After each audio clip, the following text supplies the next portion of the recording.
Maharashtra SSC board standard 9 काव्य शास्त्र विनोद। काव्य मीन्स पोएट्री, शास्त्र means science, Vinod means humour, इसलिए इसका नाम क्या है, काव्य शास्त्र विनोद। कंठस्थीकरणार्थ मतलब लर्न बाय हार्ट। तो पहला श्लोक देखो, साक्षरा विपरीता से राक्षा एक केवलम। साक्षरा मतलब जो होता है लिटरेट होता है, साक्षर जो वर्ड है उसका विपरीत अगर लोगे तो क्या हो जाता है, राक्षा एक केवलम, बराबर the opposite of the that is also. जब रिवर्स में पढ़ेंगे तो उसको साक्षरा को क्या हो जाता है, राक्षसा। साक्षरा का राक्षा एक केवलम, तो क्या लिखोगे, the opposite of the sakshara is only the rakshasa. सरसो विपरीतो सरसत्वम न विमुंचति। The reverse of the saras word is only the saras. सरस को रिवर्स करके पढ़ोगे तो भी सरस ही होता है। The reverse of the saras word is only the saras. सरसत्वम न विमुंचति, it doesn't give up its sweetness. जैसे सरस वर्ड अपने वर्ड को चाहे शुरू से पढ़ो बिगिनिंग में या रिवर्स करके पढ़ो तो सिमिलर ही रहता है। Similarly good people do not give up their original nature in any condition. जैसे सरस का सरस ही रहता है, वो अपनी स्वीटनेस को गिव अप नहीं करता, उसी तरह से जो अच्छे लोग अपनी अच्छाई को छोड़ते नहीं हैं। वृक्षाग्रवासी न च पक्षीराज, यह पहेली है, रीडर है। वृक्षाग्रवासी it sits on the top of the tree, न च पक्षीराज but not the king of birds.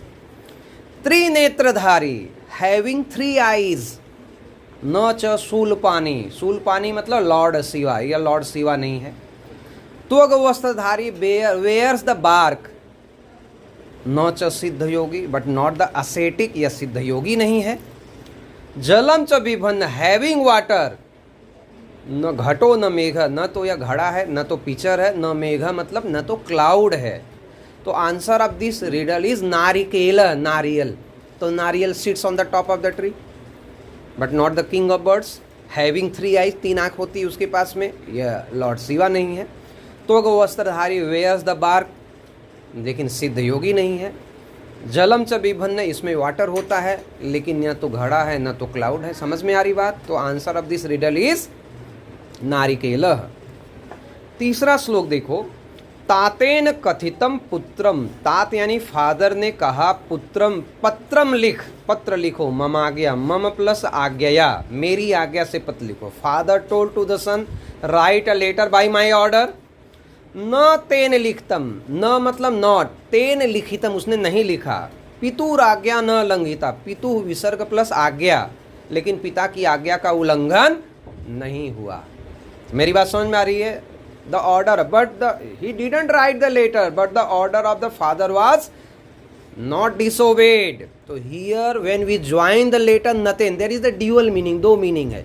न तेन को अलग कर देंगे तो उसने नहीं लिखा, लेकिन जब नतमस्तक हो जाना, नतेन मतलब when we join the letter नतेन, तो here means he wrote the letter saluting to the father, बराबर ना, पोलाइटली उसने नतमस्तक हो गया, नतेन नत हो करके उसने लिखा। लेकिन जब न को अलग कर देंगे तो मीनिंग इज डिफरेंट। तो here is the dual meaning in the श्लोक, अंडरस्टूड? न तस्या आदि, आदि मतलब बिगिनिंग लेटर इज न, न देखो दिया, आदि मतलब बिगिनिंग लेटर इज न। तस्य अंत, अंत में भी न आता है। बिगिनिंग लेटर इज न, single inverted comma, ending letter is न।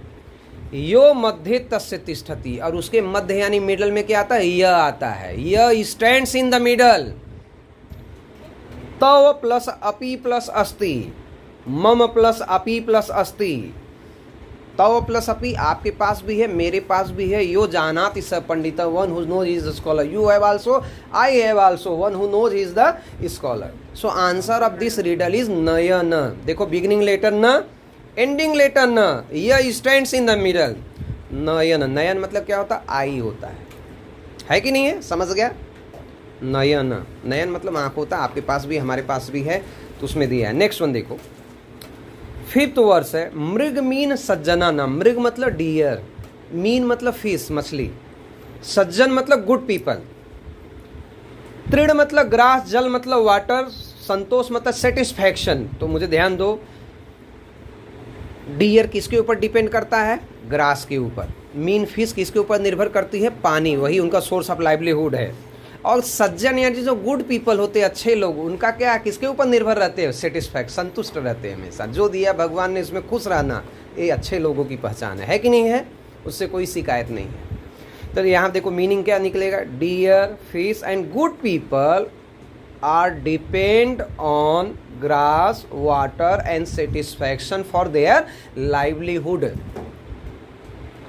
लुब्धक, लुब्धक मतलब हंटर, धीवर यानी फिशरमैन, पिसुना यानी विकेट पर्सन, निष्कारण मतलब बिना कारण के, वैरिनो जगति, वैरी मतलब इनके दुश्मन होते हैं, जगति मतलब इन द वर्ल्ड, इनके दुश्मन है। मेरी बात समझो, कहने का मतलब हंटर क्या है, मृग, डियर तो उनका कुछ बिगाड़ता नहीं है, फिर भी उसको हंटर क्यों मारता है? और जो है पानी जो है में मछली रहती है, उसको क्यों बिना वजह का मारा जाता है? दुष्ट लोग बिना वजह का अच्छे लोगों से क्यों जेलसी करते हैं, बराबर ना, क्यों जलते हैं, क्यों परेशान करते हैं, समझ में है ना, विदाउट एनी रीजन। तो लिखोगे hunter, fisherman and wicked person are enemy of these in the world without any reason. अब देखो इसमें दिया हुआ है, गंगा का वर्णन किया गया है कि गंगा आचलते वारिणी, आचलते trembling water of the Ganga, वारिणी प्रतिबिंबितम मतलब जब रिफ्लेक्ट होता है, क्या, तारका युक्तम, तारक मतलब स्टार, रात में चांदनी रात है, मून लाइट है, तो उसका जो प्रतिबिंब पड़ता है किधर, गंगा के पानी में। तो जब वो ट्रेम्बलिंग वाटर है, वेव्स जो ऐसा जाता है, तो उसमें सैकड़ों चंद्रमा दिखाई देते हैं, है कि नहीं? उसका रिफ्लेक्शन जब पड़ता है ऊपर से स्टार और चंद्रमा का, तो जैसे वो ट्रेम्बल करता है वाटर, वैसे सैकड़ों चंद्रमा दिखो, वह दृश्य बड़ा सुंदर दिखाई देता है। तो देखो दिया है सत चंद्रम, सत मतलब 100, चंद्र मतलब मून, नभ मतलब स्काई, तो क्या लिखोगे, 100 moon along with the stars reflected in the trembling water of the river Ganga look beautiful. Understood? 100 moon along with the star reflected in the water of the river Ganga look beautiful. Now see the next one student. यहाँ last में, last line से इसका meaning है दिया है, तन में ब्रूहि कुरंग, कुरंग मतलब डियर, इनडायरेक्टली कुरंग के द्वारा, हिरन के द्वारा जो है वो अच्छे लोगों को एड्रेस करता है। पोएट, पोएट क्या कहता है, डियर को किससे कंपेयर किया है, गुड पीपल से, अच्छे लोगों से। तो उसने कहा तन में ब्रूहि कुरंग कुत्र भवता नाम तप्तः तपः, किस प्रकार का तप आपने किया है? तो वो बोलता है ओ deer, indirectly he is addressing to the good people, what type of penance you have performed, किस प्रकार की तपस्या आपने किया है। कि देखो पहला लाइन देखो, यद वक्त्रम, वक्त्रम मतलब फेस, मुहु मतलब अगेन एंड अगेन, न इच्छा से नहीं देखते हो, किसका, धनी नाम, you do not see the face of the rich people again and again. तो इनडायरेक्टली डियर के द्वारा अच्छे लोगों के, अच्छे लोग कभी भी धनी लोगों के पीछे भागते नहीं हैं। You do not see the face of the rich people again and again. ब्रूसे न चाटून मृषा, चाटून मतलब उनकी आप चाटकारता नहीं करते हो, मतलब चापलूसी आप नहीं करते। कौन, अच्छे लोगों की पहचान है किसी की चापलूसी नहीं करना, बराबर ना। तो इनडायरेक्टली डियर के द्वारा गुड पीपल को एड्रेस करता है। You do not flatter them,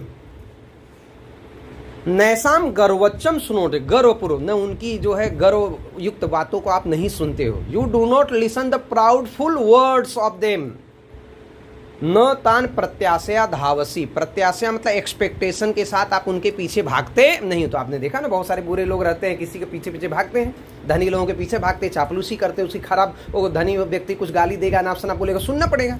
लेकिन जो अच्छे लोग होते हैं, सज्जन जो होते हैं, वो किसी के चापलूसी नहीं करते, किसी के पीछे भागते नहीं है, जो भी है उसमें खुश रहते हैं, बराबर ना, ऐसा वो काम करते नहीं है।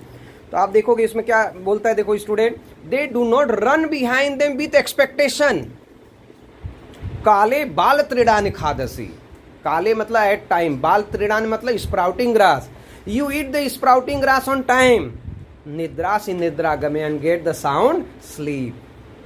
तो डियर के द्वारा बोलता है, लेकिन वह कह रहा है अच्छे लोगों को, गुड पीपल को, कि आप आराम से क्या करते हो, जो भी आपके पास रूखा सूखा आप खाते हो और आराम से आपको नींद आती है, आप खुश रहते हो।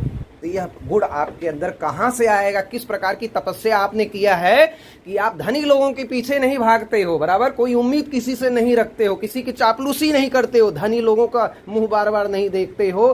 तो यह गुण आपके अंदर कहाँ से आया है, कौन सी तपस्या आपने किया कि गुण आपके अंदर आ गया है। तो बराबर ना, indirectly he is addressing to the good people.